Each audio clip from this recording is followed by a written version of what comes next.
Hello बच्चों, let's read the question. The question says specific rotation of equilibrium mixture of three forms of glucose is 52.5 degree, 112 degree, 19.5 degree और 90 degree. So इस question में हमसे पूछा गया है कि जो हमारे पास स्पेसिफिक रोटेशन होगी किसकी equilibrium mixture of three forms of glucose वो कितने होंगे. तो सबसे पहले यहाँ पे जो हमें की कंसेप्ट रिक्वायर्ड है दैट इज स्ट्रक्चर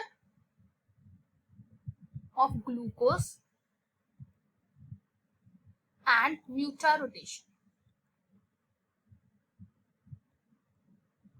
So क्या होता है हमारे पास ग्लूकोज की टू फॉर्म्स है, अल्फा डी ग्लूकोज और बीटा डी ग्लूकोज.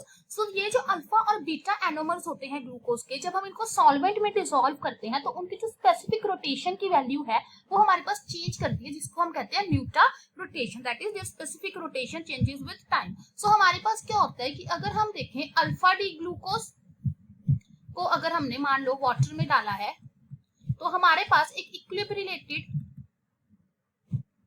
सॉल्यूशन बनेगा. और सिमिलरली हमारे पास अगर हम बीटा डी ग्लूकोज को डालते हैं